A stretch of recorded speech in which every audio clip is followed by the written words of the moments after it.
So grateful to be here. I'm so grateful that you all showed up and for your own reasonings for where you're coming from. And like I said, 22 years. I don't know how I've gotten here. And I liken this to flying in an airplane. And I'm imagining at this point, all of us have been on an airplane. And we've flown on an airplane before, and often when I sit in the airplane, I think about how is this thing flying? Like, how is this airplane flying? And if you really, next time you're in an airplane, I actually don't suggest you do this, but try it. It's actually a little scary because you're thinking like this plane weighs, and I did chat GPT. I'm like, how much does a commercial weigh, airline weigh with people and luggage? Like 150,000 pounds or who knows what it is, right? But how does all that actually fly? And the interesting part is there's actually a science to it. Like this physics, and you put your hand out the window and you go like this, and it goes like that. So we know why planes fly, and there's a scientific explanation, and been doing it for years. But yet, when you really start to think about it, we have no clue how it's actually happening, even if you understand it well. And that's kind of what I liken to, being in business. And it doesn't have to be 22 years. It could be months, right, John? Or anyone else. It could be a decade. It could be 5 years.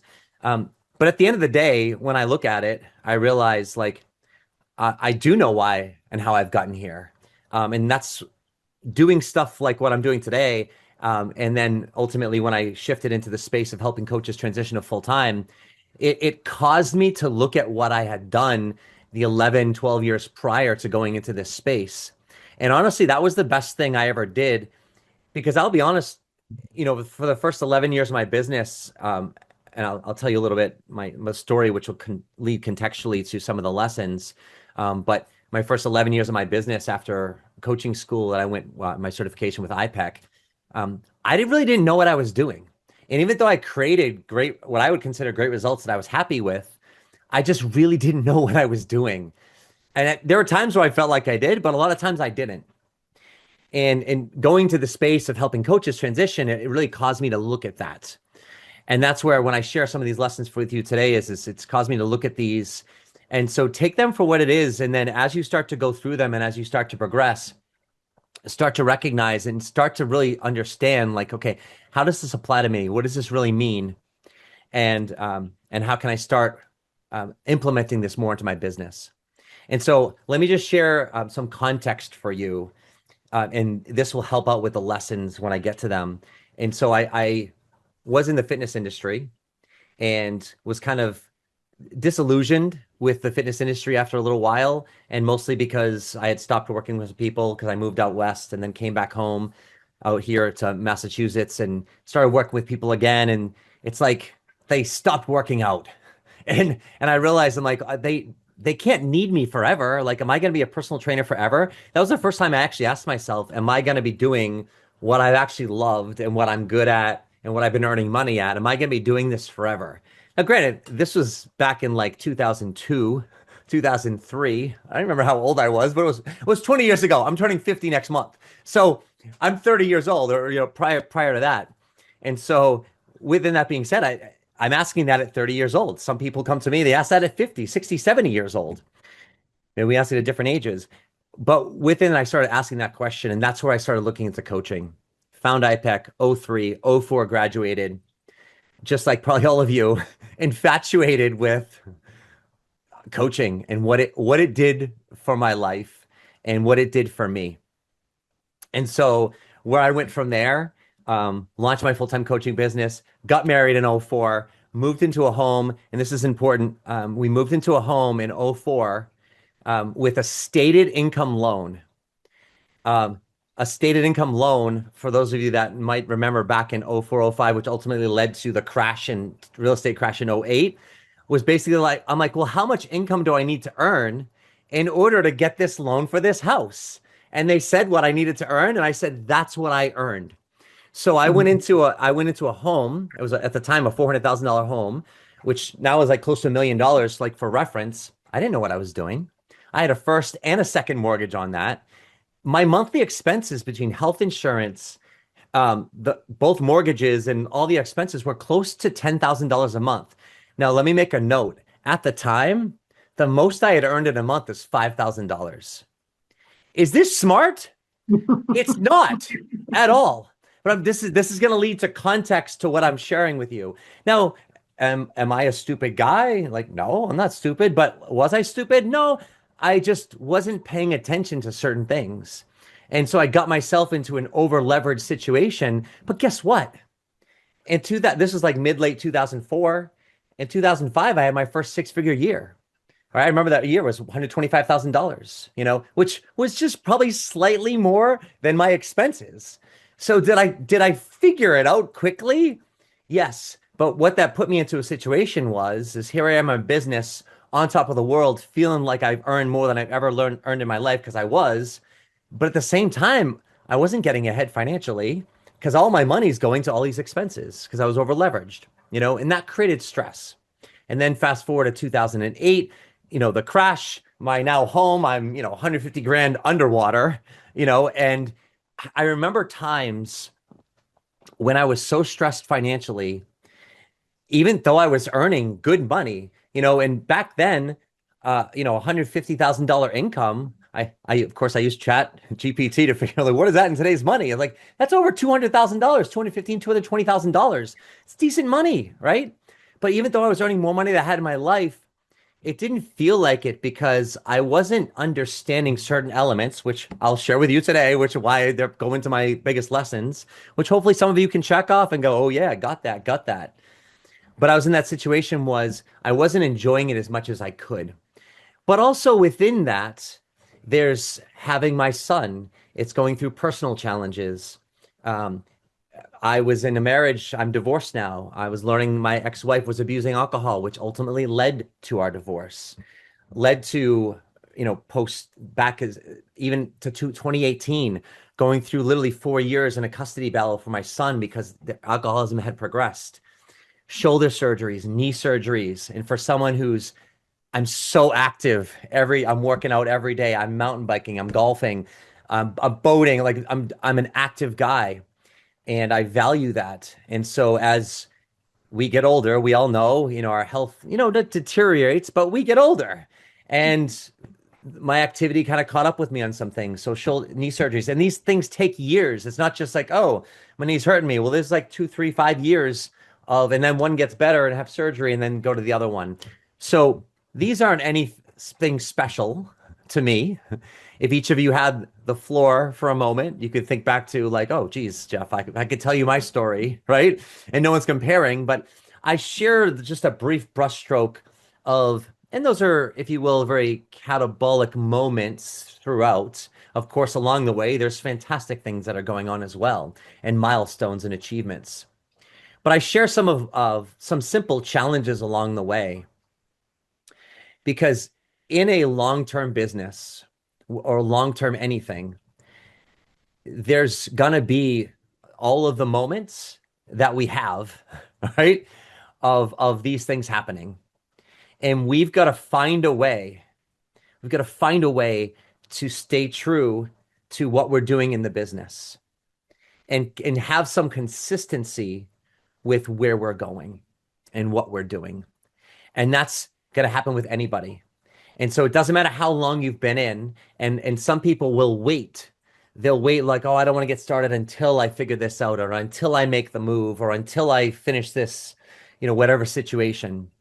And I'm saying you is like the more you wait, waiting isn't going to help because on the other end of that, that's something you know about, right? We all know in life there's something that we don't know about and what that's going to do. And so with that being said, I just share that from context into the sense of shortcuts, hype, hacks, all that stuff. We all know very logically they don't exist. They're marketed to us all the time. This is about really from day one or whatever day you're in, acknowledging what really builds sustainable results and results that you can really be proud of. That's ultimately what we're really going for. I've got some bullet points for those of you that maybe just came into. There's a link in towards the top of the chat, a link to the notes. if you have that. But at the beginning of the notes, I'll just paste it in there again, just in case.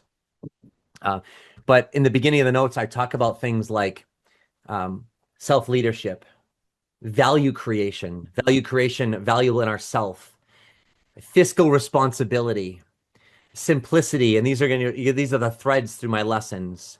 Alignment with who we are, and what we value, and long-term thinking. So this has actually very little to do with a coaching business.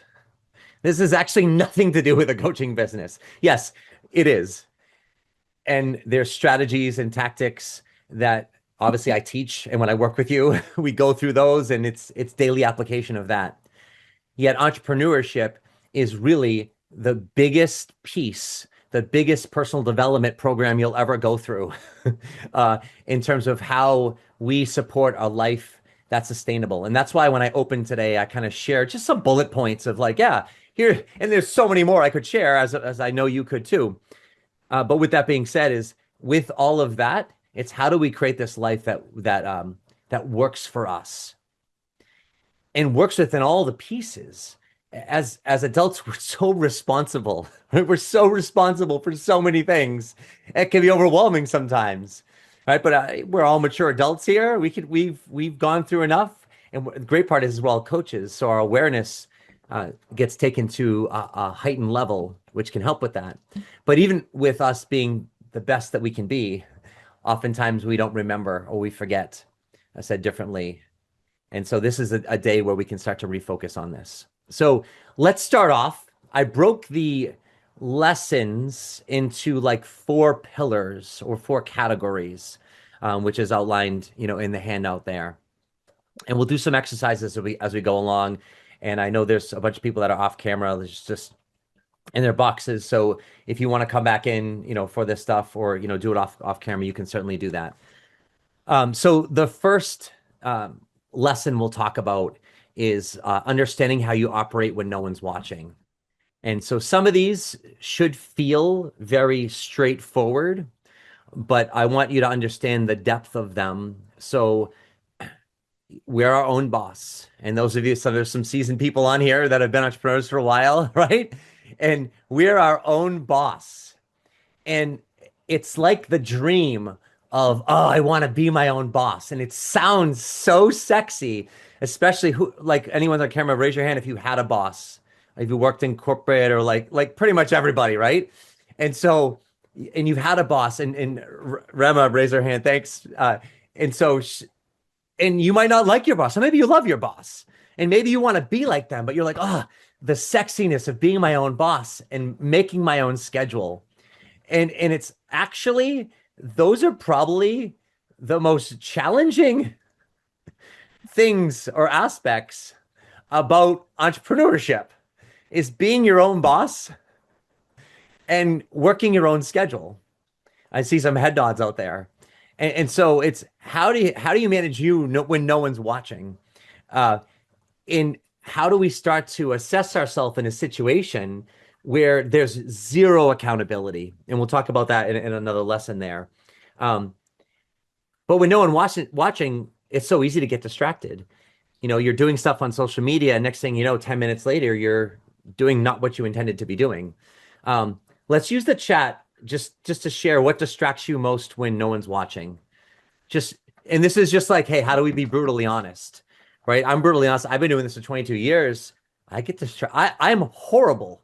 I am horrible. When I say I'm horrible, I'm being honest in terms of, if I'm not focused and if I'm not adhering to a lot of the things I'm going to share with you today, I am Mr. ADD. And I don't say that lightly. I say that respectfully. I've been diagnosed in the past. I tried medicine for a while. I'm not on it anymore. But with that being said, like, it's a real thing. So like, what distracts you the most? Oh, Brooke said you currently have a boss. Exactly, right? Yeah, Donovan, social media, right? Yeah. So you had to install an app to block it. Ooh, that's good. I didn't even know there was one. I'm not surprised there's one. But like, so those are big pieces. Stacy, email distractions. Monica, music, social media, the scroll, right? The scrolls in our head. Rama, email, phone, same stuff, right? Chores. Look at Pamela and Rama, household chores and tasks. Who's doing laundry? Who's like Like it's just like, oh my God. All of a sudden I'm like in my office trying to prepare for this event. And next thing you know, I'm in my bedroom folding towels, which I told my son to fold, but he didn't fold it. And I took it upon myself to conveniently distract myself to go fold towels. Like this is I'm glad we're all laughing at this. This is what I wanted to do. You know, Miriam wrote ADHD is real. It is a real thing, right, Miriam? And as a doctor, I'm curious what you're a doctor of, but like that's a big piece, right? Mental health. My wife's a mental health nurse practitioner, so she diagnoses that. So I understand it, right? Laundry, chores, even just having fun, golfing, right? Oh, I'm a business owner. I can do what I want. I can make my own schedule. And yes, we can. But it comes down to the disciplines, right? So we all know where that is. Let's go now to lesson two, and this comes into self accountability, self discipline, self compassion. I kind of threw them all in there. Uh, Self accountability is super important. And I'm going to give you a couple examples of how I've been able to do this. You've got to, you deserve to find a way to hold yourself self accountable because if you know that's a challenge of yours and you don't do something about it, it's always going to happen. Accountability, discipline, call it whatever you want, right? It's important to understand that. So I wrote in the handout two things: the schedule is your boss and creating accountability. And so let me explain that. So those of you that have followed me for a while have probably heard me say the schedule is your boss. The schedule is your boss is a crucial element to how I've been able to leverage in my focus.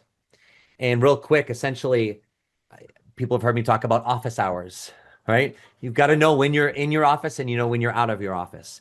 That's super important. And it doesn't have to be all in a row. It could be at any time. Welcome, Eugenie. But you've got to have your office hours. And then within that, the schedule is your boss, meaning like it's one thing to have office hours and get in there, but then it's another thing to get in your office and how productive are you? And so I've literally, if I'm in my office from, I'm just going to say, 9 to 1 on a certain day, whatever, it doesn't matter what it is.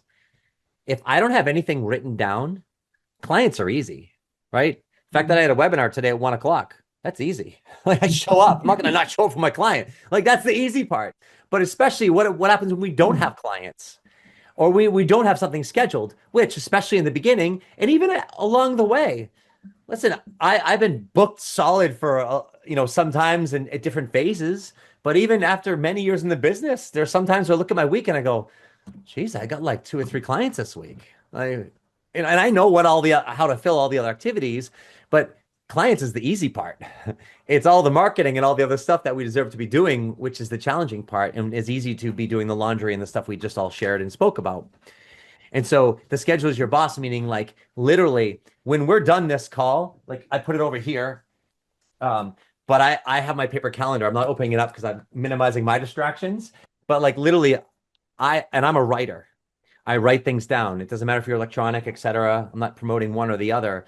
But when I'm done with this webinar, like I have 3 bullet point listings of things I'm going to do.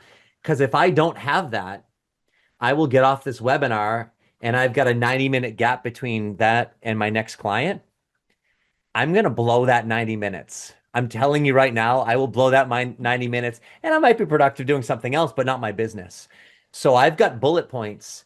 And that what that becomes is that means my schedule is my boss because my schedule is telling me what to do. So simple concept, but make sure that's all written down. And then creating accountability. So I got to manufacture accountability by asking for deadlines, meeting with people, etc. So I'll see you at this networking event. I want to meet people and introduce myself because I'm not going to go to a networking event. If I've got one coming up, I don't want to go to that. I want to stay home. It's raining out. Maybe it's wintertime. It's cold out. I don't want to go to that. I don't want to interact with people as much as I do.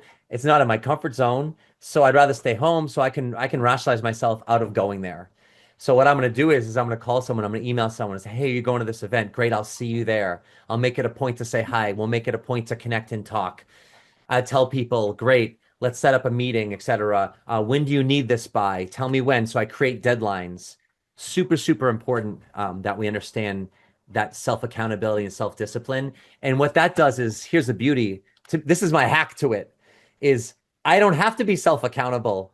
I don't have to have self-discipline, because when I create that external accountability through other people and even through my schedule, again, there's obviously some self-accountability and discipline with that, but I have some of that external pulling me in. It makes it easier. And I don't have to rely on myself because I'm not naturally disciplined. And guess what? You're not either. And I'm not accusing you or pointing at you. I just think as human beings, whatever that is easier, that's what we have a tendency to do. It's just easier. So we're always going to take the easier path. But how do we choose the more challenging path? And it's putting systems in place, et cetera, to be able to do that. Let's keep moving on. Work with your wiring and learn to leverage it. So how do you operate? So simple question. How do you operate? Just in everyday life. And then where are you resisting how you operate? Quick example. I wait until the last minute to do everything. And when I kept saying I wait until the last minute, that felt negative to me because I've got a mom who's been a school teacher who I grew up, and what did she say? Don't wait until the last minute. Society said, don't wait till the last minute.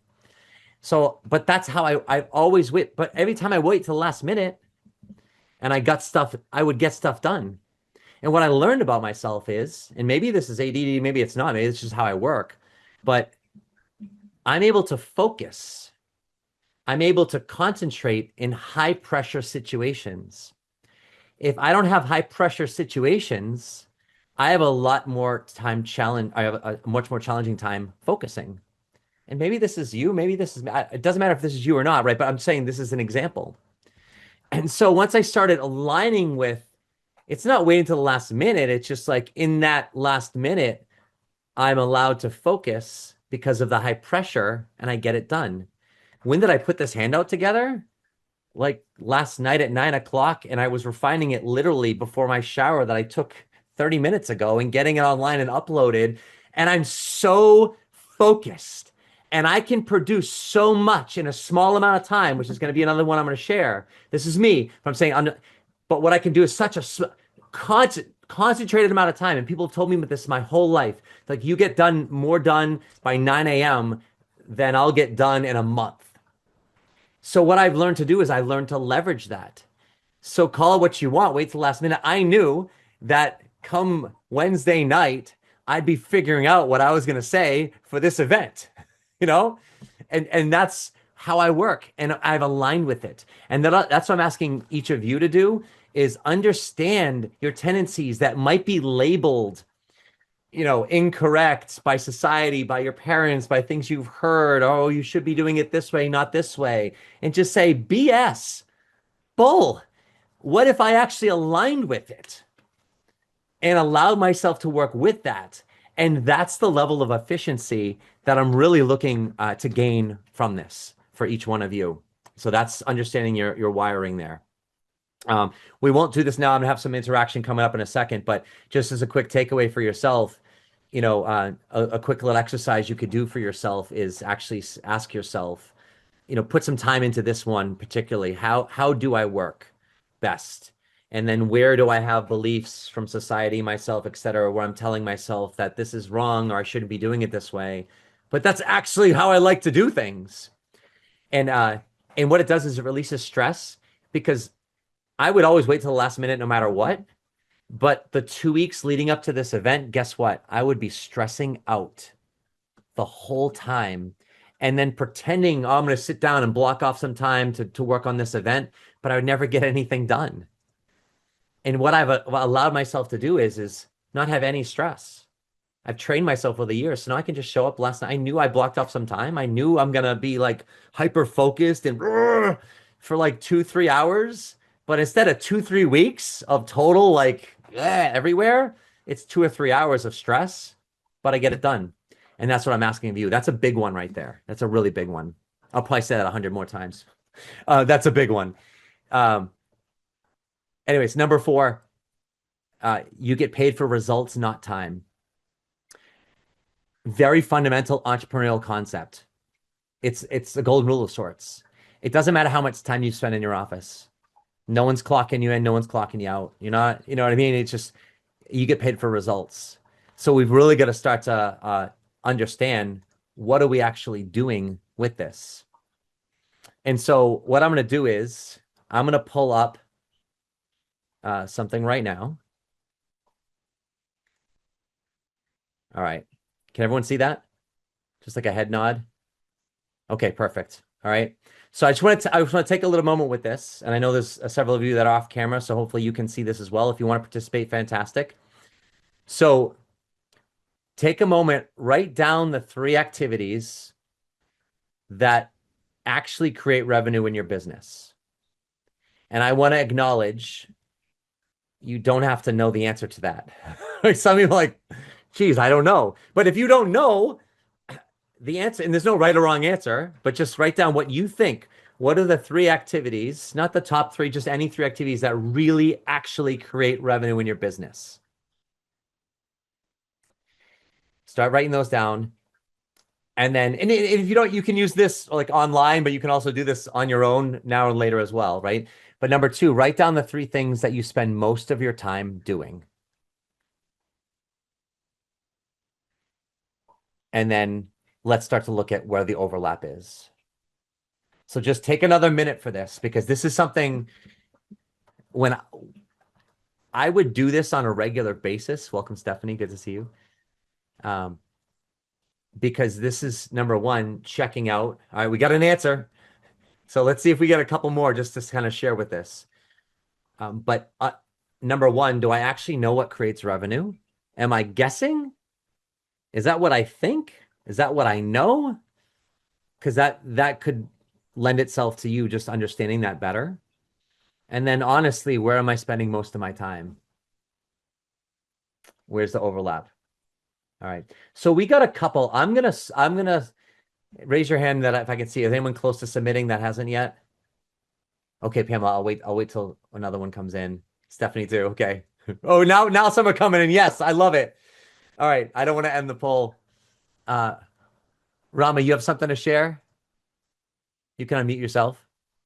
Yeah, I'm just finishing it. I was just raising my hand that I'm just finishing it. Perfect. I love how you're participating with your lunch. It's awesome. Keep it going.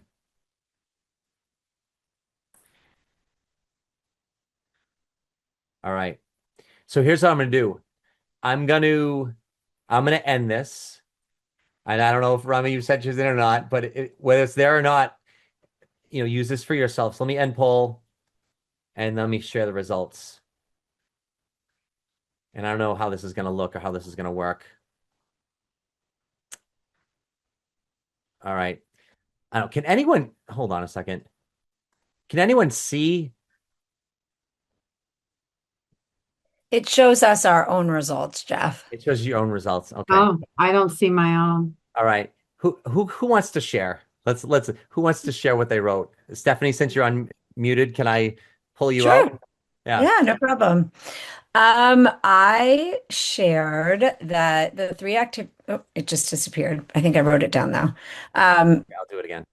Thank you. The three activities that actually create revenue on my business are networking, one-on-one calls, SEO, and posting. So I think that's probably four. Okay. But the answer is that Like where you spend most of that your time? yeah, because I feel like that's where I get posting is probably the least, but so that's why I said the overlap is probably like I I have like short-term goals and long-term goals. Like the posting is creating like exposure and then I'm always there, right? And the SEO is driving the one-on-one calls and the network is driving the one-on calls where I have a high close rate. So it's like I know I need to create the long-term like be presence being there and then the immediate piece. So I do split my time according to results though, because I think that's really smart. With what you shared, because we can't see them right now, but with what you shared in terms of what you actually know produces results and then where you spend most of your time, Mhm. where, if any, was overlap? Um, So I said four things, right? Networking, SEO, one-on-one calls, and posting. So the overlap where I spend the most of my time is the networking and one-on-one calls for Okay. sure. So Yeah. So 50 you to are finding at least a 75%, couple I of would them say. are overlapping. For sure. Perfect. Awesome. Good. And that's something that you can do like repetitively, like do that weekly, do that daily, right? It's a check-in with yourself. Monica, would you like to share? I've got a Hmm. few hands up. Yeah, and I don't know if it's been a while since I've had new clients. I've been kind of cruising for, like I said, 19 years, but um, whenever I want a push of income for some reason, it would be like newsletters, creating offers. Um, I can't remember what I wrote because I didn't write it down here, but what I end up doing most of, and I guess that networking would be one of those things too, and mentioning whatever is going on and offers or mentoring or whatever. Mhm. What I spend an awful lot of time on is speaking with other coaches on a regular basis. Sometimes it's we're supporting each other, and sometimes we're just shooting the breeze or working out what is our next kind of thing. Um, and I don't remember what the other one was. Sorry. I'm traveling and my brain's a little off today. That's okay. So Yeah. when you wrote each of them down, did you find overlap? No, none Didn't. whatsoever.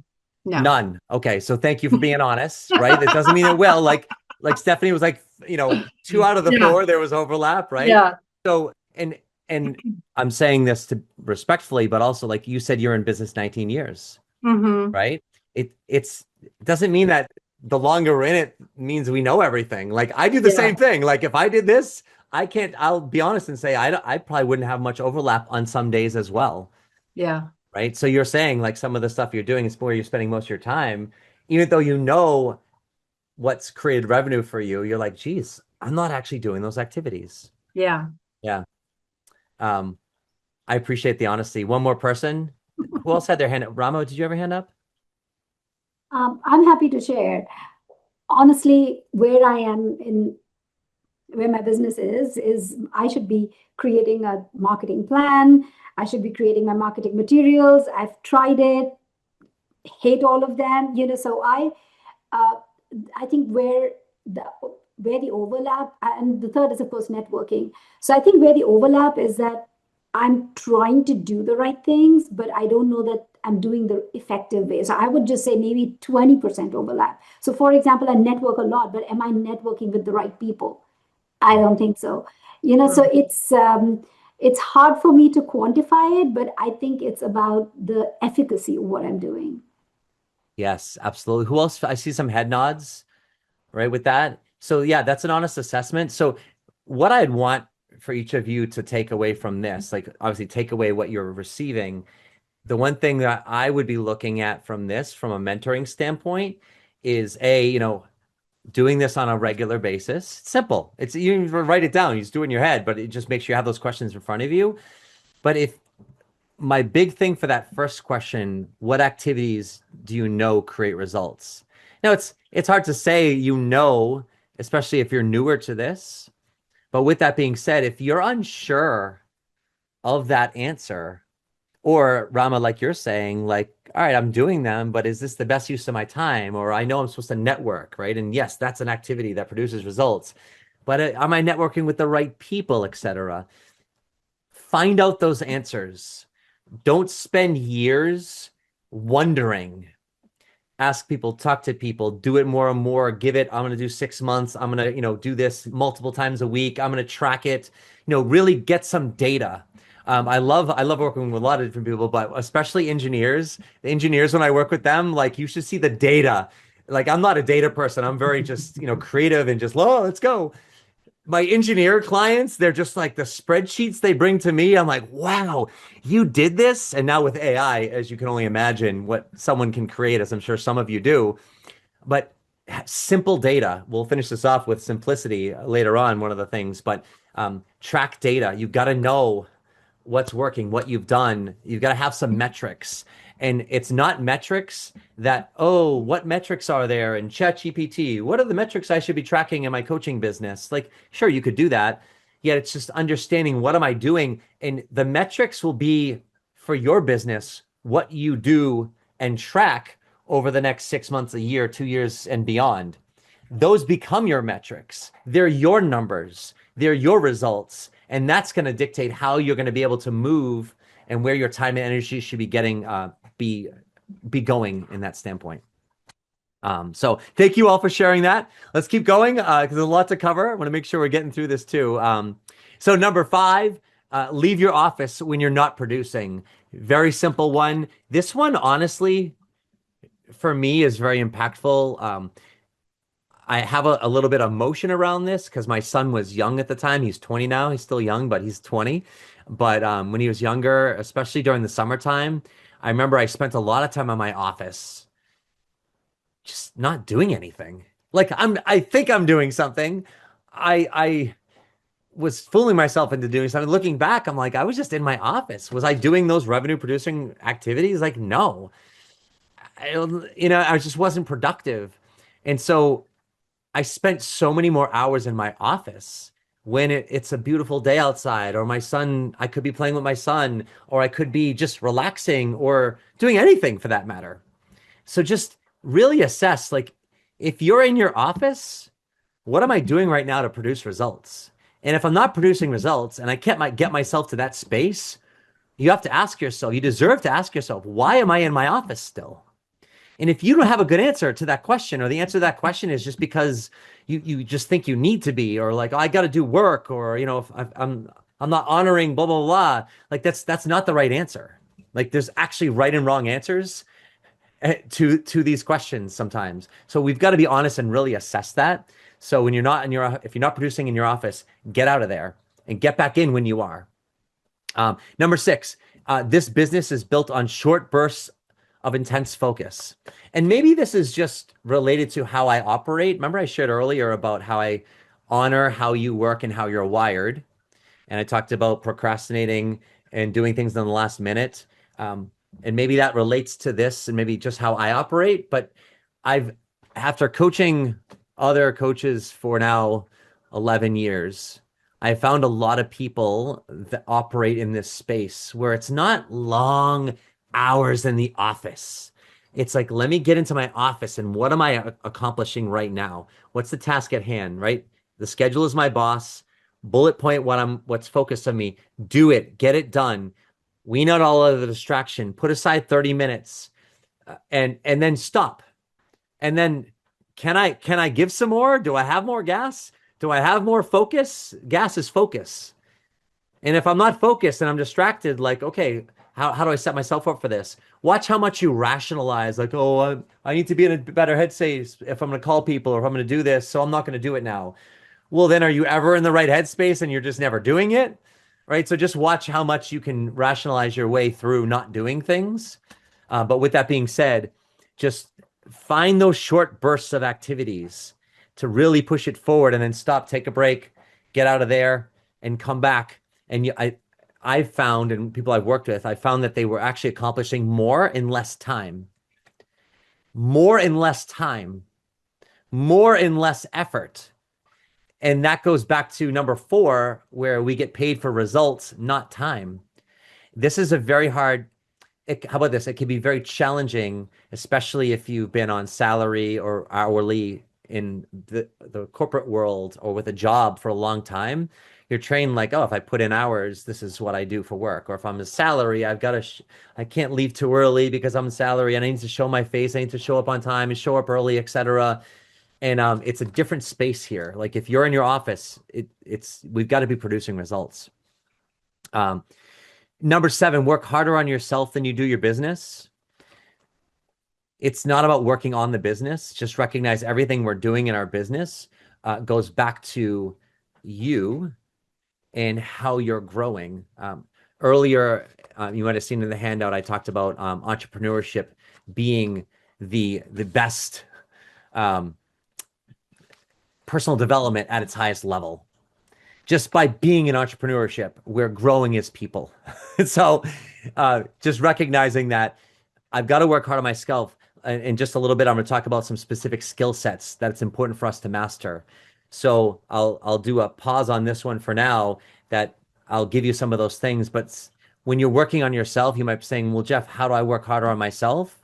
Make a note when we talk about the skill sets on the next page, when we get there, those are the things that I want you to be working on yourself with.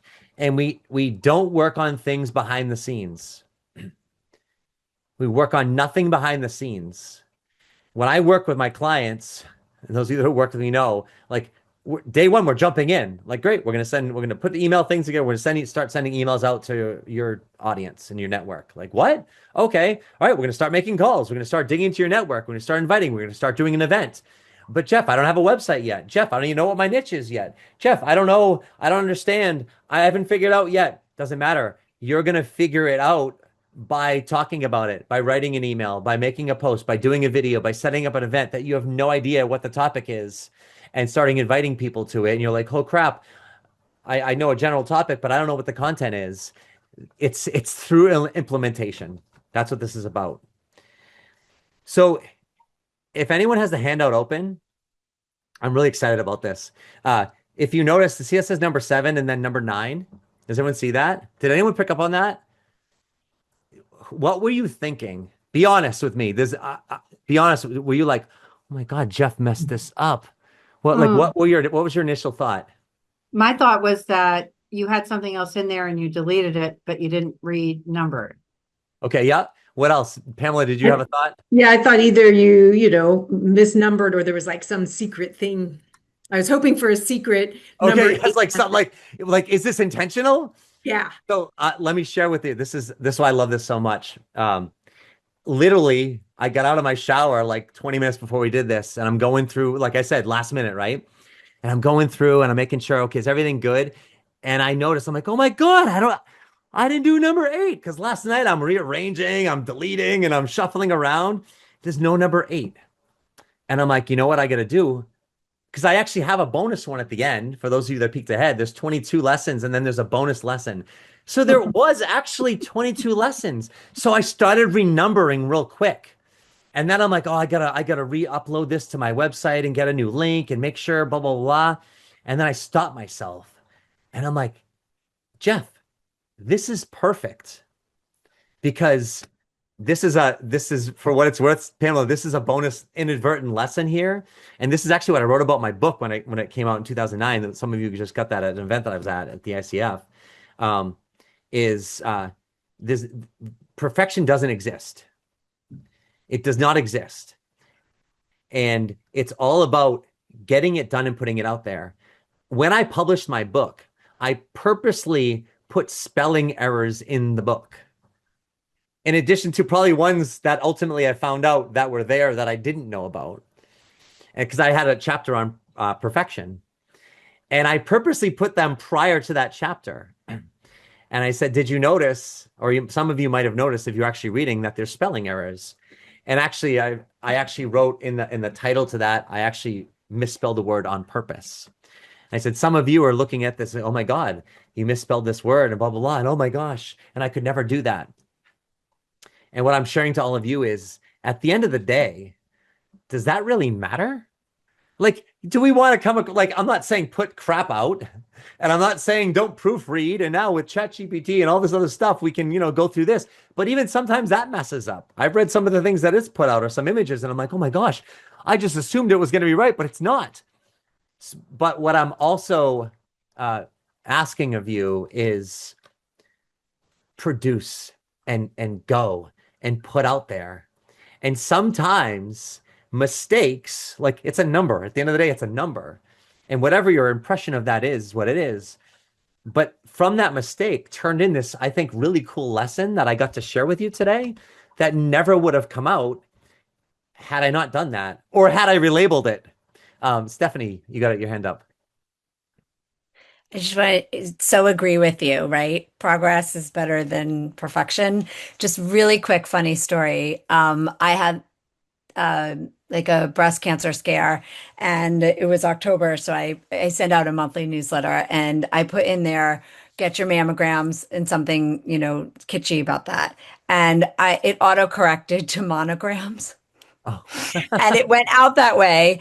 And a family member of mine who reads my newsletters texted me and was like, oh my God, you wrote monograms. And I was like, Oh, now the old me pre-coaching would have been like, oh my God, but I was like, huh, that's funny. I wonder if anyone else will notice. A, no one else noticed. And B, I turned it into a whole blog post about how like I would have been horrified by that, but now I laugh. So to your point, like I just took it and used it to kind of fuel and my ability to A, laugh, and B, I mean, some people did read it, but probably just looked over it because it made sense. Like it was like, mammograms save lives, but it was monograms save lives. It was just really funny. So to your Interesting, point, isn't it? Jeff, you got to Yeah, just do it and then roll with it. So I love that you absolutely. had that lesson. Yeah, very good. Rama? So I thought Stephanie's story was a perfect example of number 10, right? It's who you become. That's Yes. the Nine, yeah. reward. Is it 10? Is it 9? 9. Yeah, it's number 9. Mm. Yeah. Who knows Look now with the at numbering, right? that. Go ahead. No, that's all I was going to say. I was like, that's because I was reading the document side by side, and I was like, Stephanie's story is exactly that. Like, that's coaching has given you that freedom. It's who you become. Yeah. And it's a big thing, like um, speed to market. This isn't one of the lessons. I could have had so many more lessons, but speed to market, speed to market, speed to market. When I love mountain biking. I just recently got back into mountain biking. I used to race years ago, and I got into it in college. And my mountain bike, I actually took a course, a 1 credit course at UMass Amherst in mountain biking. And so, but my mountain bike coach said to me two things. He said, brakes just slow you down. And if you go fast enough, you can go over anything.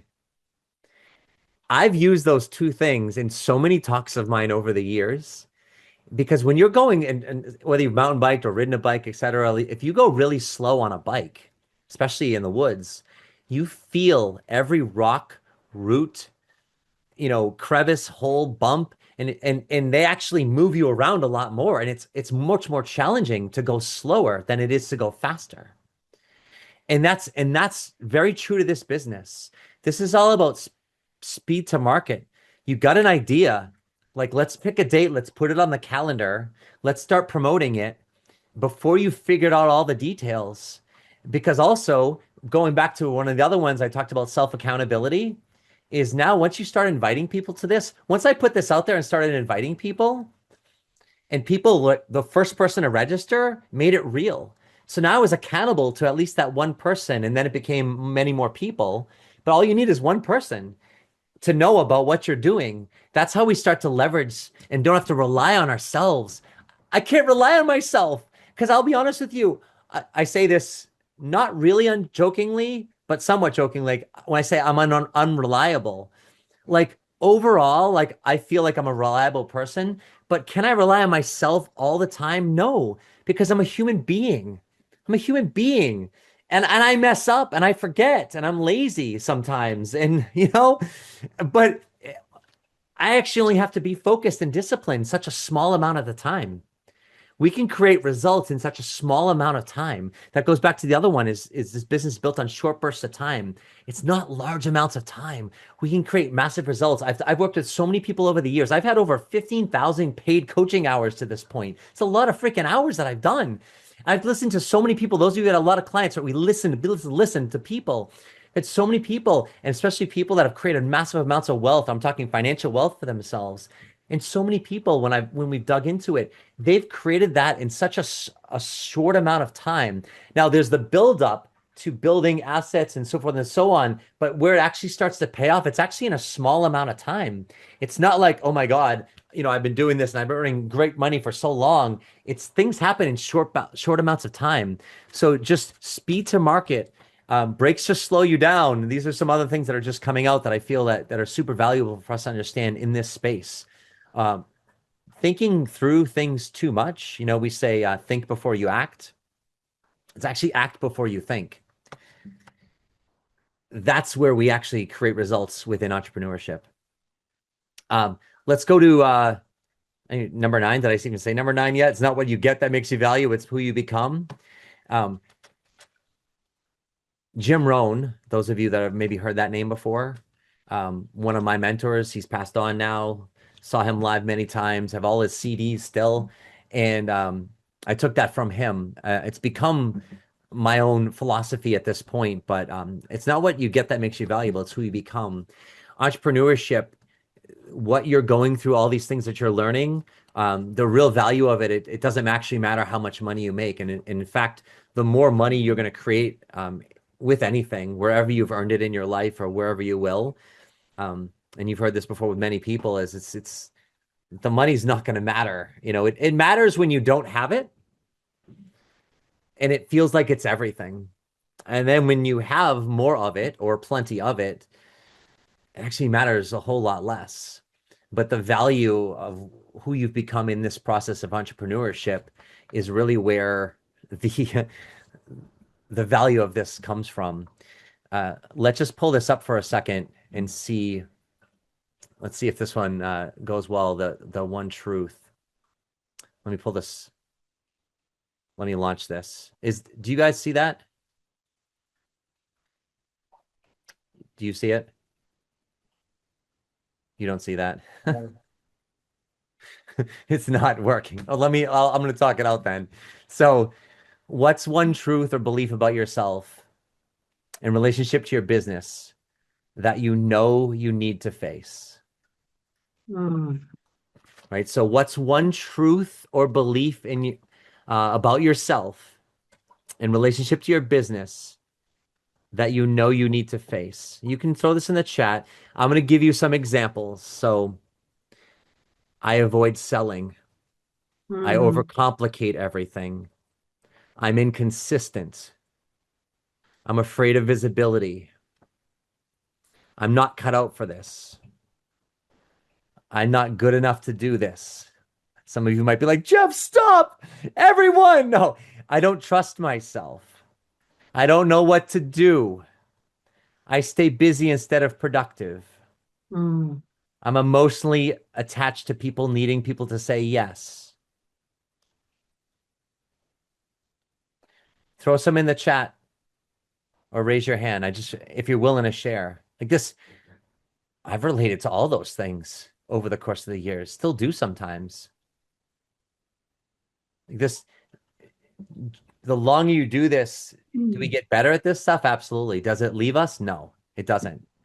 And anyone that says that it does, we're not being truthful. So Eugenie, I know what I need to do, but I don't always want to do it. Of course, right?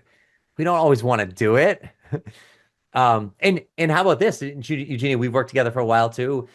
You've heard me say, like, we don't have to want to do it. I don't want to work out each morning at 8 o'clock in the morning. I do it. I don't want to do it. I kind of do, but I really don't. But I do it. It's part of my schedule. Like it's in my schedule. My schedule's my boss. See how I'm trying to integrate this for you all? Like that's how it's just something that I know is important. I've done my whole life and I just keep doing it. Brooke wrote, I don't have the capacity, right? Monica said, all of it, right? Gremlins are real. Yeah, the gremlins meaning like the things in our head, that little voice saying, yeah, you suck. You can't do this. Lisa, this is a big one. Worried about relying on yourself for a paycheck. Raise your hand, those I can see, like relying on yourself to get paid. That's like flying in the plane. We're flying in this plane and like, how is this plane flying? Monica, you raised your hand. Do you want to unmute yourself? Oh, no, I just raised my hand to agree with you. Okay, awesome. Thanks for sharing that. Raina, I love coaching, but not the business, right? That's a big thing. It's like we get into this because we love to being a coach, but like the realities, like the skill sets of coaching and the skill sets of business, which we're going to get to, they're not the same.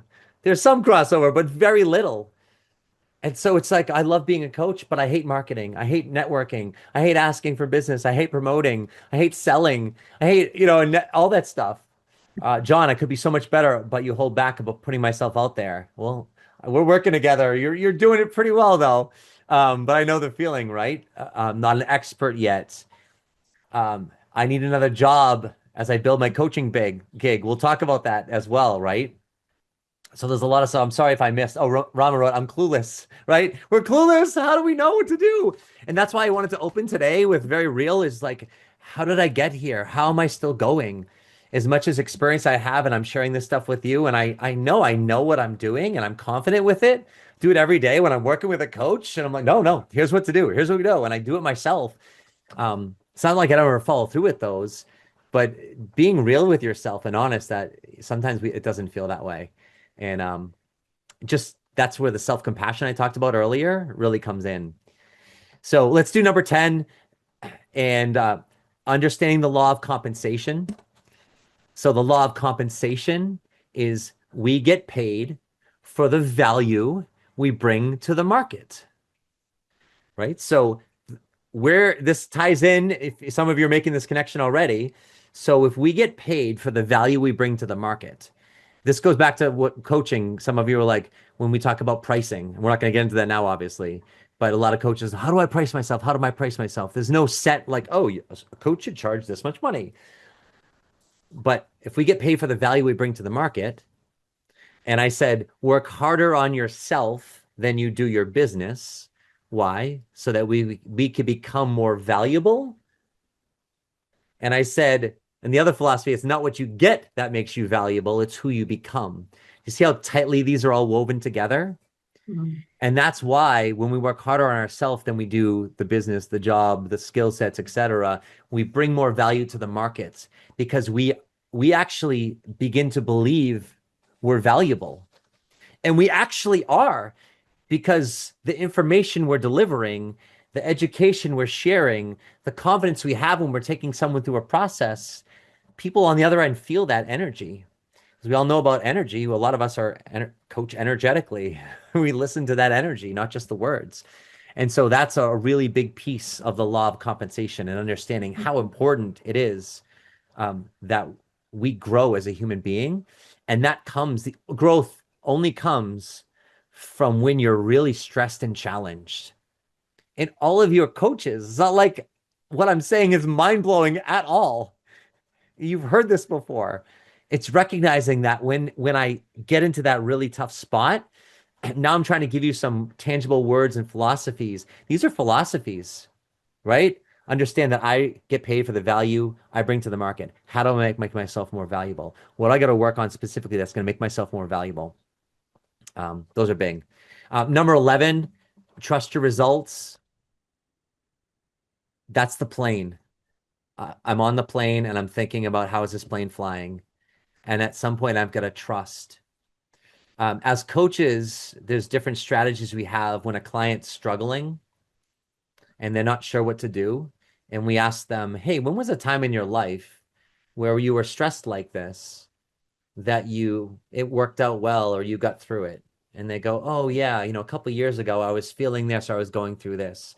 Well, what did you rely on that allowed you to get through this? Oh, well, I relied on my patience and I relied on my work ethic and blah, blah, blah. And so, great. So how can you take that work ethic and that patience of yours and apply them to your current scenario? You see what I just did there? Mhm. Right? And they go, oh, and all of a sudden they're thinking from that stronger place. So that's exactly what I'm talking about here is being able to trust. This isn't like, oh, trust yourself. Yeah, okay, I heard that before. This is about like, even if you're brand new to this, where have you created results in your life? It doesn't have to be in business. It's if you were to ask, the top 5 people in your life that know you the best, where do I excel? What am I great at? What are you envious of me? These are tough questions to ask people, right? I've done this before. It's scary. Like, what are they going to say? What if they go, oh, I don't know? And you're asking someone that's known you for decades, what are you envious of me? You can find different ways to ask it if you don't like how I'm phrasing it. Find out what's really great. So where I have understood my value over the years is I started hearing things repetitively. Oh, Jeff, I love how energetic you are. I love how engaged you are. I love like some of those things. I love your energy. I love your practicality and how you keep things energetic, but you ground things in the tactical pieces, etc. I love that you're always seeing, if I can say, the glass half full, right? I can always see opportunity in any situation and extract that out. And so the people that I've worked with and seen over the years, I kept hearing this. And then I realized I'm like, oh, That's why people work with me. That's why people are attracted to what I'm doing. So if you've got to be able to know that about yourself, and those are the things you got to be able to trust in. And if you don't know that right now, if you were to start listing that and just sitting there going, oh, I don't really know, that's okay. That's your job to figure out and find out. That's what you've got to lean on. That's what you deserve to lean on when you're uncertain of where you're going. All right, so we're going second pillar, revenue creation and business growth. Some of these I'll go through a little bit quicker, but then we'll pull together, and I want to hear from you is this business takes decades and years to build. And this is health creation, wealth creation, relationship creation. It's so important that we have a long-term mindset with everything in our life. And it doesn't matter how old we are. It doesn't matter what age we're at what phase of our life here we're in. I mean, I don't know who's on this call in all the ages. I don't really see anyone. I'm not looking to insult. Maybe I'm extending myself. I don't see anyone in their 20s. Maybe some of you are, right? I'm 50, right? So what I'm saying, and maybe some people, on that are on camera are, but like, it's like, oh, my son, it's like, oh, he's got 30, 40 years or whatever, so you make an investment now, it goes down, it goes up, whatever. I got 30, 40 years in the market, maybe you're 40, 50, 60, 70, whatever our ages are, right? It's like, well, geez, I don't have that time. And Jeff, you're saying this is taking decades, etc. I said, it doesn't matter. Slow down. Take your time. Build long term. It's all about longevity. It's all about consistency over time. Actions done consistently over time. This isn't rocket science. This is fundamentals. I come at everything I do from a fundamental standpoint. I'm not looking for results now. I'm not looking for results now because I know that results I create today are created from work I've done yesterday. And that actually doesn't mean yesterday, like yesterday, the 13th of May. It means years ago. It literally means years ago and decades ago. And sometimes, yes, the work I did yesterday leads to a result actually today. But that's where this is. It's a cumulative effect. I'm not healthy and fit at 50 years old and very proud of how I am athletically and how I can perform at this age because I've been working out consistently for the past 6 months. I've been working out consistently, daily, weekly, since college, since I started and discovered exercise. And through all the things of maybe doing it more and less and more and less and training and dealing with injuries, etc., I've been consistent over time. That's why today my physical body is very capable for a 50-year-old, and I can compete with, well, 20-year-olds. A lot of them I can, right? But it's only because I've been doing that since I was in college, whatever, 19 years old and training hard, right? The reason I can do the things in my business is because I've done those things consistently over time. I've developed those skill sets. This is a big piece for us to gain into at whatever age we're coming into. And that goes into 13 is set yourself up financially for the long game and peace of mind while you build. This goes back to Eugenie, you wrote about, getting a job with this. Like if you aren't setting yourself up financially where you're financially anxious in this business, I hate to say it's not going to work, but it's just going to be so much more painful along the way. Part of the reason I shared earlier, for those of you that heard in the beginning, I shared about some of the financial challenges, and I bought this house and first and second mortgage on a stated income loan, and my expenses were double than what I had ever earned in my life to that point when I moved into that house. And even though in the next year I created great results in my business, I was behind. It's like I work with people all the time that come to me and they're like, oh, I need my business. I need this to go. I need this to go. If I don't do this, then this is going to happen, or I'm in debt here. It's not a great place to be in. So wherever you're at, you've got to take care of yourself financially and find a way where that's taken care of. And so that you can focus on doing this. And if that means having a second job while you're building your coaching business, but Jeff, I don't have the time for that. It's such an important piece. I've found over the years, most people don't operate well under financial stress. I'm curious. I, I I don't know if my polls are working right now, which I'm going to try this one more time. I had these all set up for interaction, and hey, if it doesn't work, it's just, I hope you enjoy that as part of, he could do it for 22 years and still not have something work. But let me just try this. No one sees anything. Is that correct? Okay. So let's just use it in the chat. How much financial pressure do you feel in your business currently? From nothing at all, low, moderate, high. And this doesn't mean you don't have plenty of money. This doesn't mean you have $1 million in your 401k and assets and equity. It actually doesn't mean that you don't have any financial wealth or assets behind you. You could still have a ton of that. I've been in situations even recently where I've had plenty of assets and plenty of income coming in where I still felt financially stressed. So that I want you to understand, it doesn't mean you're broke just because you feel financial stress. All right, so we're getting some zeros, some lows. Lisa's high right now. Not high, that was kind of funny. Maybe she is, who knows, right? Right. So John, now you say that, like medium, right? So really assess where you're at. This is some of these concepts on the face value can seem very straightforward and simple, but some I'm trying to show you the depth behind them. But if you're feeling that financial pressure, even though when you look at maybe your financial situation, you might be like, I'm actually doing quite well. But why am I stressed financially? A lot of it can come with the pressure you're putting on yourself. So not just the fact that maybe if you don't have income, maybe you're financially stressed. Monica, you have a hand up for that? You're muted. Always helps. Yeah, so I don't have any financial stress, and I think that's part of the free spirit is just choosing to do things that I enjoy doing. And I don't have that urgency to do things. But then there's this part of me that, well, if I don't up my game, I'm kind of in limbo land. I'm going to be, I'm 68 years old. So I'm halfway out the door. But the other part of me is like, you want to coach forever. So what are you going to do about it? Yeah. So it's like this dilemma between the last two questions. Yeah. So just consider putting some effort and time into that and coaching yourself or working with someone with that, just to start to understand where that Make a comes decision. from.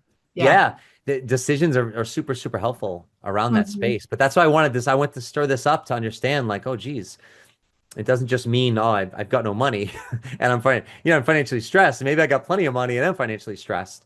Monica, you had your hand up again. Did you want to say something? Nope. Oh. Okay, let's go. Just checking. I want to make sure. So let's roll with this. 14. Create partnerships. Partnerships. Okay, let me say this in the business. A partnership it could be an entity, a person that refers you business. It could be a company that you're partnering with that you're getting exposure from. Anywhere that's giving you residual exposure, whether you're there or not, whether it's, like I said, people can be referring people to you. It could be you're in a business, like a corporation where you're coaching somebody, but then you start working with other people. Partnerships provide some consistent clientele and income for us. Over the years, when I look back to the 22 years, I'll say names, some might not even mean anything to you, but like Jeffrey Combs as an example, Thomas Plummer, Patty Abraham. These names mean nothing to you, but these names will be the people in your business over the next years that will mean something to you, right? On your own space. State Farm Insurance, Body Training Systems, Thomas Plummer. I don't know if I said his name yet. And then now in the coaching space, the ICF, IPEC Coaching. And there's been some clients of mine who just been, holy crap, you're sending me another referral. Wow. You're sending me another referral. Wow. Right. These are partnerships, some official and some kind of just like, wow, I can't believe I'm getting these referrals. But like, that's what's made all the grunt work that I'll do in terms of marketing and the things I work with people on, all the fundamentals. There's always the grunt work, the marketing and the networking, et cetera. And those are the things that build an income in our business. And we can build a good income with it. What makes our income whoo, it leverages our income are these partnerships. I said Jeffrey Combs, one of my first mentors, no, my very first mentor in this business in '05, and propelled me forward tremendously. He said this, he said, you're 2 to 3 contacts away from a 6-figure income. I didn't really know what that meant, even though he explained it to me in the sense that, yeah, you're 2 to 3 relationships away, these partnerships where you're getting exposure and referrals, and that's going to turn into business where that's going to excel you beyond the 6-figure mark. And so that recognize that we're always looking for partnerships. We're always looking for places. And sometimes we can consciously determine, ooh, I'd like to do that with this person. Some of those I intended along the way, meaning I saw that like when I came into this space, I'd done stuff with iPad coaching before. And I knew the founder from when I went through the training, and I intended to do something on a higher level. It took 5 years to happen, which isn't really a long time. I say it's not a long time, but some of you 5 years, holy crap. But sometimes it takes a while for those things to happen and you intend them. Sometimes you don't even know that they're there. It's just being aware that that's what we're looking for. So when they're in front of you, you can capitalize on them and take advantage of them. 15, 16, 17, 18, core skill sets. Not going to actually spend much time on these, but I'll stress the importance of them. Selling is a core skill set. You're a full-time salesperson. Raise your hand if that makes you sick. Well, I say that jokingly, but not really. Like you're a full-time salesperson, and I'm saying that so directly. And yes, Brooke, right? And Monica's raising her hand, right? You're a full-time salesperson. Like you're 100% commission salesperson. And if you don't like that, I'm not saying like I never felt that way. No one ever said that to me directly early on, but I've been that way my whole life in personal training and in coaching. Your income is reliant upon you selling your services. So the sooner, if that does disrupt you or there's something misaligned with that statement, we can paint that word selling, creating value, or a bunch of other synonyms, or chat GPT. What's another word for saying that? But it's selling, it's selling, it's selling. Swallow it, learn it, become great at it. That's why I call my business, well, I help coaches transition to full-time business, but my website is sellingcoaching.com. And everything I do, whether it's directly talking about, it's selling. I'm teaching, when I work with people, I teach them how to sell. And it's not like, hey, we're on the phone. Hey, Donovan, we're going to teach you how to sell today. And here's the 5 steps on how to sell. Like, it's not what that's like. But everything we do is about selling. It's about presenting. Like, if you think about presenting and you get sick to your stomach, anyone? Like, that's work on it.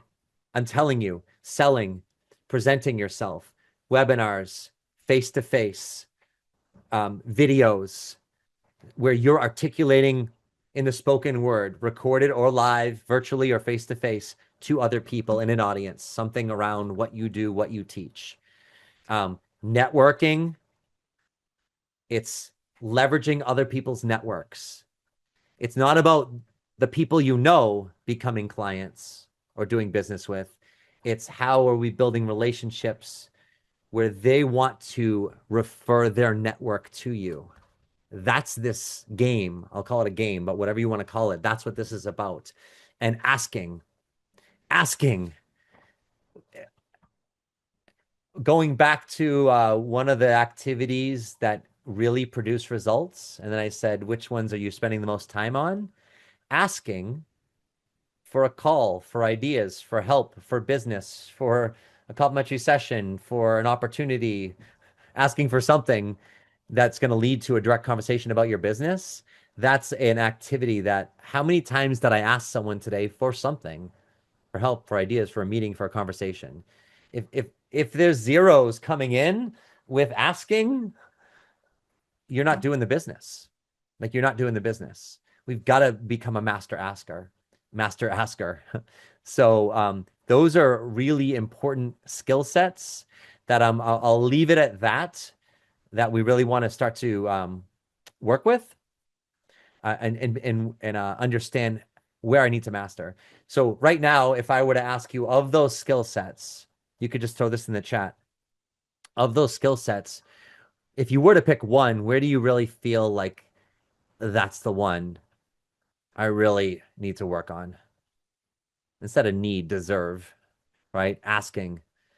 And then, so throw them in the chat. And so as you start putting them in there, what does that actually mean? Right? So people are writing networking, another asking and selling, right? But whatever people are writing in there, what does that actually mean? What does that look like? And how am I getting better at asking? How am I getting better at selling? And this ties into what I said earlier. The only way you're getting better at that is by actually doing it. Right? But then they'll bring on another question. Well, Jeff, how do I ask? What am I asking? What am I selling? Where am I networking? Right? So keep going with the questions, and wherever you're really not sure, that's where you got to find help. You got to ask, right? You ask me, you send me an email. If you're not working with me, send me an email. I'll send you an audio response. I'll respond. You know what I'm saying? It's not like you have to hire me to do this, but I'm happy to help however I can. But like, really figure that out. And then what am I actively doing to get better at selling? That guy, Jeffrey Combs, I told you about, like, he taught me how to sell. I used to fly myself out to California. I live in Massachusetts, to California, probably 5 or 6 times a year to go to his events, to stand by his table. I'm not even exaggerating at all. I stood by his table, listening when people came up to him sell. It was freaking awesome. He had audio courses, and I would go to his events, and I would understand he would sell off the stage. And I worked with him, so he like, pay attention when I do this, right? This is what a lot of the stuff I help with my mentor coaching clients with when they hire me, right? But I literally fly myself out there because I had to learn it. I had to understand. I had to see it in action, and then I would begin to do this myself. That's what I'm talking about. That's such a huge piece to this. So yeah, a lot of people, they're writing the different things, but find a way what that means specifically for you and how you can become better. And this all leads to number 19 here. And then we'll wrap this up with the last few is 19 is confidence and pride in your ability to guide transformation. But all that is certainty.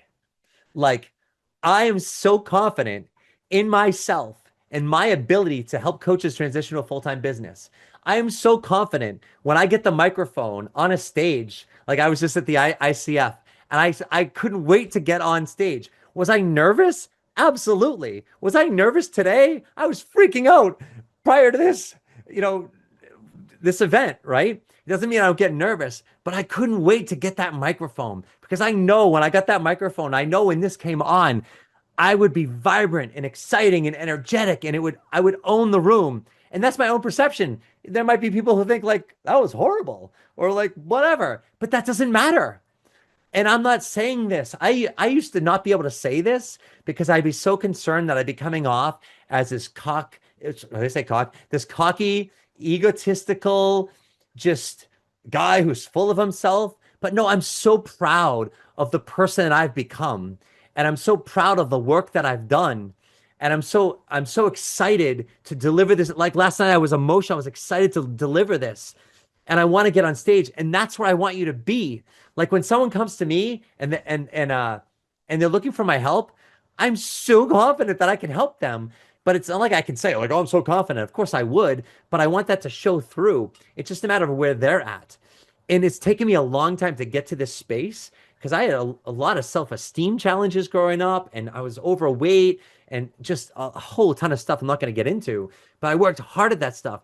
But when you look at the people who are dynamic and who are, that you're all the people you look up to and are writing books and on stage, and maybe they're making all this money, or at least they're portraying that they're making a lot of money or very successful, whatever it is, or people in your circle that like, oh my God, they're so great. They're so great. Yes, they're great. And that's why they're doing what they're doing. That's you. That's who you deserve to become. And if you're not there yet, that's okay. That's why I was sharing I wasn't there. For me to be able to say that now, and to be as proud as I am of that space, that's the work. That's where we put value into who we are. And that's where you're going to find you're getting business. It goes from who's going to hire me to no wonder someone wanted to hire me, right? In a very proud way. That's what we're going for. And that's what I want you to get to. That's important because that's the energy you put out. If you go to the last three on the last page, couple here that are really important. They're all important, but 20, fiscal responsibility.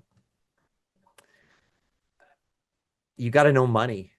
I didn't understand money. I told you about the house I bought and my stated income loan and blah, blah, blah. I didn't understand money. I didn't understand how money worked. And my best friend from high school was in finance and he's managing money now. And he's been in American Express and I was trying to learn from him, but I still didn't really understand it. And I wasn't smart about that space. And I've worked hard at understanding money and how money works and how to create leverage and so forth and so on. But you've got to become great at money and understanding what's coming in for money. Where's my money going? Like when I tell you right now, like I'm so tight with my money and not tight like, oh, I know where my money's, I just know where my money's going. And I'm conscious of that. And I'm not wasteful. And I'm lean things out. And it's not like restrictive, it's free flowing and it's easy and it's fun. But if you're challenged in that space, zoom in.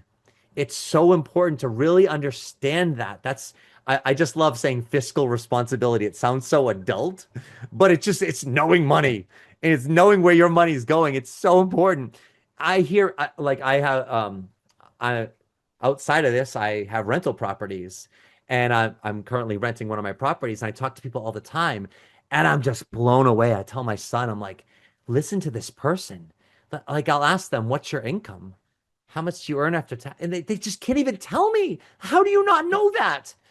And I know sometimes, like even as entrepreneurs, you might be able to tell you because it fluctuates, but I could tell you an average. I could tell you where's it coming, where's it going. Like you've got to be on top of that stuff. And that leads to number 21. Build income producing assets. This isn't like a financial lesson here, but what this is we've got to understand why we're working and why we're earning money. I so wish I understood this. And this, some of you might be like, yeah, duh, Jeff, I know this, but I didn't know this earlier. It took me a long time to figure this out. I probably didn't really understand this, being totally honest. I'm turning 50 next month. I probably didn't really understand this till about like 8 years ago. But in that 8 years, I've created massive shifts. I'm always earning money. You're always earning money. But what are you doing with that money? And how are you turning that into putting them to assets that are paying you? I'm not even going to go to the poll because I don't think they're working right now, but a questionnaire. And what I said was, what income producing assets are you putting your money into? Or do you have your money into? Or are you thinking putting your money into?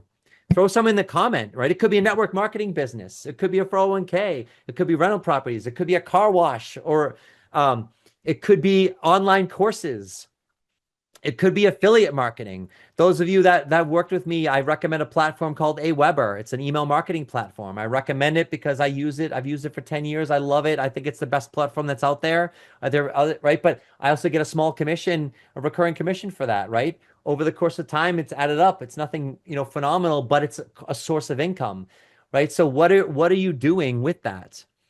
That's so important. Because what we're going for is financial freedom. I told you I've done rental properties. I've got 4 different rental properties with 17 units. So I have now I have 17 people that go to work every day to pay their rent, to pay my mortgage off, and then to create income for myself. And so that's created a financial freedom that I have for myself that now it doesn't matter what I do with my coaching business anymore.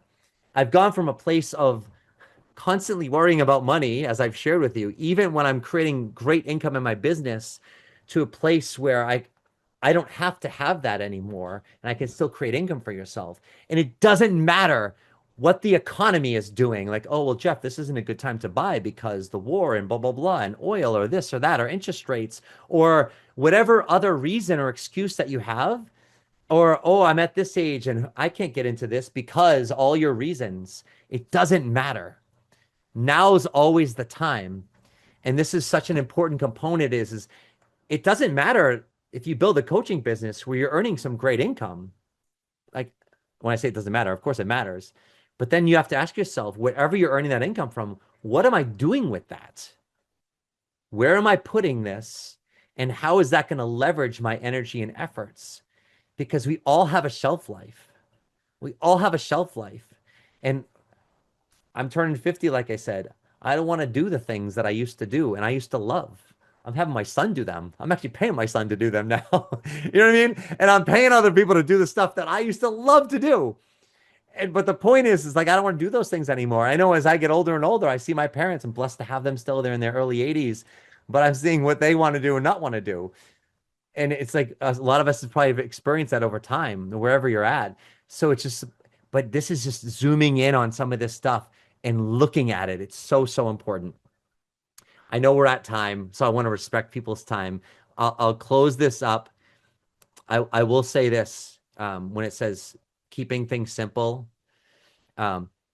with all of that I do, and I tell you this, when I tell you I have 4 different properties with 17 tenants, and I have a full-time coaching business, like it's full-time. My wife is starting off she's a mental health nurse practitioner and she's launching her business. I'm basically running that business as well because she doesn't do all the logistics and the credentialing and all the other stuff behind the scenes. I'm running that. And also in my life, I do CrossFit, I golf, I fly drones, I have aquariums. I have a bunch of other different hobbies that I'm very active. So I do all this stuff. And I'm sharing that not to impress you, but to just really impress upon you. I run all of this off of a paper calendar and a handful of Excel spreadsheets. And I'm not joking or exaggerating at all. The overhead in my coaching business is minimal with I don't have subscriptions and all that stuff. It's like I've got a couple things. And I'm saying that very proudly to show you can create a massive empire. And I say that of what I feel like I've created for myself that I'm proud of. Whatever that means to me, that's my massive empire. But you can create this empire for what you want. And you can run it so simply because I realized one of my biggest values is simplicity. And if I'm not honoring that value, along with another one of my core values, which is feeling productive, those are my 2 things. If I'm simple in a day and I'm productive in a day, once I click those check marks, it doesn't matter what else I do. It doesn't matter what else happens. That's actually how I'm able to relax. Like on a weekend, if I can feel productive, like right out of the gates, I could do nothing the rest of the day. I don't have to be like this wired guy that's just like, whew. So I'm asking you to take a look at how do we simplify? How do we keep this? Whew. So what I'm going to do now is, because I know we went over and I respect people's times, I'm not going to end it right now. I'd love some dialogue. I'd love some conversation. Throw it in the chat, raise your hand. If you have to go, I respect that 100%. But this is the point where what's been the most impactful for you? Hopefully there's a bunch of things, right? But if you want to share, what stood out for you? Open up conversation. Just unmute yourself. Raise your hand. Go for it, Eugenie. Yeah, for me, it's just the constant reminder that it's consistency. And there's days I don't want to do it, and that's fine. And it's just like you said, the workout, right? Like I work out whether or not I want to, I work out because I know it's healthy for me. And so it's really putting into place this consistency, and some of the things that I've done work. So I got to get back to that. And that's my contribution for that one. Yeah, absolutely. Yeah, it goes back to it. And we've done work, obviously, Eugenie, right? And it goes back to you're such an energetic person. You're so creative. You have such great ideas, right? And sometimes, like a lot of us entrepreneurs, we distract ourselves. I go everywhere. Right? We distract Exactly. ourselves with all this stuff. Never mind all the actual distractions that come at us from everywhere else. Yeah. And it's just we don't have to be great at many things. Like I talk about different skill sets. I tried to narrow it down, but like just know what you're good at and lean into it and be really good at it. Like even like when I talk about investments, I've learned that like, yeah, I've got money in the market, etc. But like I fell in love with real estate and I'm leaning into it and I'm staying in that zone and I'm not diversifying. I have some whatever, but the point is I'm leaning into that. I'm going all in and I'm just getting really good at what I do and I'm not getting distracted by all these other things that I could be doing or could be learning.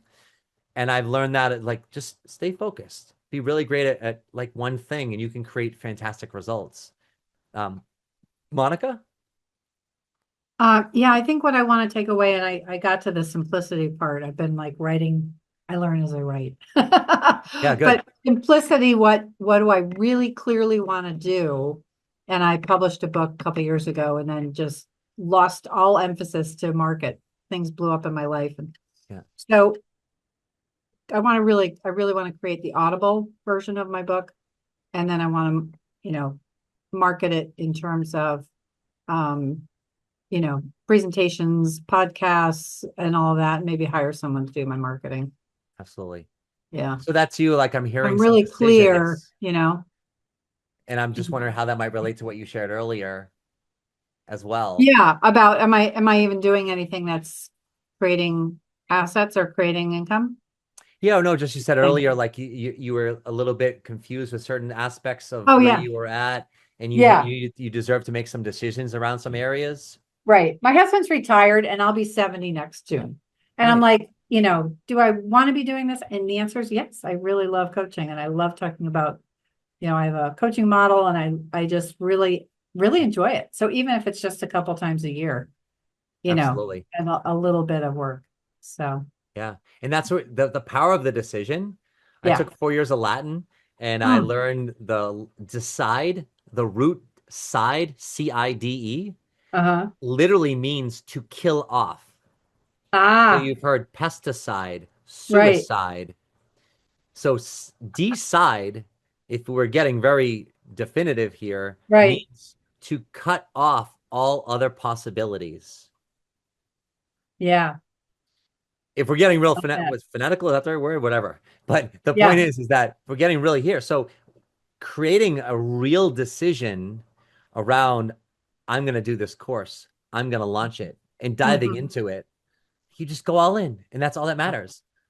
That's a real decision. That word, I could talk to some of this is going to bring up so much more stuff, but that's a big piece for where we're at. Yeah. Thanks, John. Appreciate it. Um, who else wants to share before we go? I'll share. Yeah, go for it, Brooke. Um, Thank you. I can pop on video. Sorry. I'm like working and listening. Um, yeah, I think for me, one of the biggest things was uh not necessarily a number, but honestly just you talking about your ADHD and I guess making it a superpower in a sense. Because I literally just had that experience of like hosting a workshop this past weekend and just for like the 2 weeks leading up to it. It was like I knew about it for a month, but 2 weeks leading up to it, I was like, oh, I need to do this. I need to do this. I need to do this. And of course, I didn't do anything until the last minute, but it was like the stress leading up to it. And I love the idea of just being like, yeah, okay, it's fine to do things the last minute. It's if that's how you work. I don't know, that just felt very refreshing to be like, wait, I can just decide to do things last minute. Yes, you could totally rewrite the rules, and it's honoring like how you are. And I just shared with the ADHD because I was diagnosed with that. And does that play a role in that? Like I don't really know. But then also I don't really care whatever it is. This is just how I do things. Hmm. So yeah, Brooke, like really find out about that. And here's the here's the challenge for us. So I'm going to challenge you, but challenge everyone here, right? To say try that. Wait till the last minute. Like really set it up. This is how I got to do this. I had to do that repetitiously. Being able to speak extemporaneously, meaning just like if I had to go to an event right now and someone gave me a topic and I had to do a 2 hour event, I can confidently say like, of course, it's within some of the scope that I do stuff with. I'll do that all day. Like right now, let's go 2 hour event. Give me a topic and I'll do it. And the reason I can say that confidently is because for so long I used to over prepare. Like even today, like I tried to prepare things, but it's hard for me to follow something. You know what I mean? And so I did it so that I would get booked for events and I forced, and I'm using that word intentionally, forced myself not to prepare. Like literally not prepare. And I would get up there. And I remember the very first event, it was actually a big paid event for State Farm. And I was freaking out. I had some just thoughts in mind, but they were just very loose thoughts. And I did 3 hours and it rocked. And after that, I was just like, oh, I mean, the stress there. But then what I did was I found that I had a superpower is I work best when I trust and I can channel information, call it whatever you want from the universe, from whatever, like there's an energetic field that I can tap into that I can just go. And ever since then, I leaned into it. And that's how I operate. And that's how I can do events and feel good with. And so I'm sharing that as another example is so find the place where you're like really shivering, scared the most and trust yourself to go into that space to see what it's like and see on the maybe you fail miserably. Like maybe I went to that event and I bombed and it's an hour in and I'm just like, oh, and I run off and I just like, leave and I destroy my reputation. All right, maybe that was a real possibility. With me? So try that out and see.